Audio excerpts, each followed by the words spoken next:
Junagadh civil હોસ્પિટલમાં રોજના 300થી 350 જેટલા કેસો નોંધાય છે.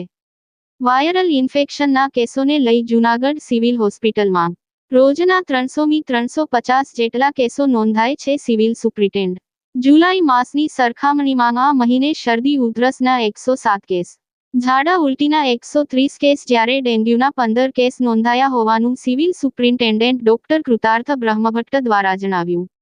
લોકોને હાલ સંપૂર્ણપણે સાવચેતી રાખવાની પણ ડોક્ટર દ્વારા અપાઈ સલાહ.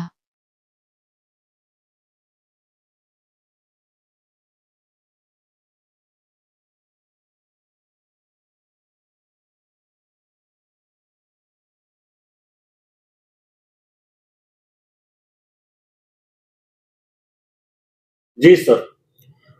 સિવિલ હોસ્પિટલ જુનાગઢ ખાતે મેડિસિન વિભાગની ઓપીડી જોઈએ તો 300 થી 350ની રોજિંદી ઓપીડી હોય છે. આ મહિનાના આંકડા જોઈએ તો શરદી ઉધરસ તાવના અંદાજિત 107 કેસ નોંધાયેલ છે.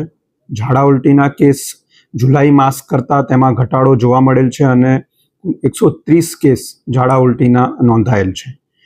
ડેન્ગ્યુના કેસીસમાં થોડોક વધારો આ માસમાં જોવા મળેલ છે અને આ મહિને ડેન્ગ્યુના કુલ 15 કેસ નોંધાયેલ છે. આથી તમામ લોકોને નમ્ર વિનંતી છે કે વરસાદની ઋતુ હોય અને ડેન્ગ્યુ એ મચ્છરજન્ય રોગ છે, આથી તેમાં થોડોક વધારો જોવા મળેલ છે. તો ડેન્ગ્યુનો મચ્છર એ દિવસે કરડતો હોય, વધારે સાવચેતી રાખવી જરૂરી છે.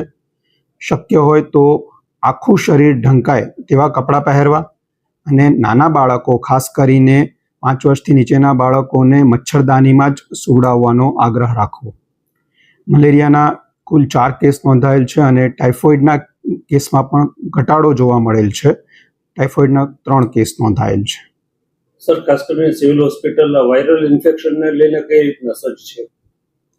મેં કીધું એમ કે મેડિસિન વિભાગની ઓપીડીમાં મોટેભાગે વાયરલ ઇન્ફેક્શનના કેસીસ આવતા હોય છે. મેડિસિન ઓપીડીમાં તજજ્ઞ ડૉક્ટરો સેવા આપે છે. આ ઉપરાંત મેડિસિન વિભાગના 5 વોર્ડ પણ કાર્યરત છે. આ ઉપરાંત આપણા 2 મેડિકલ આઈસીયુ પણ કાર્યરત છે.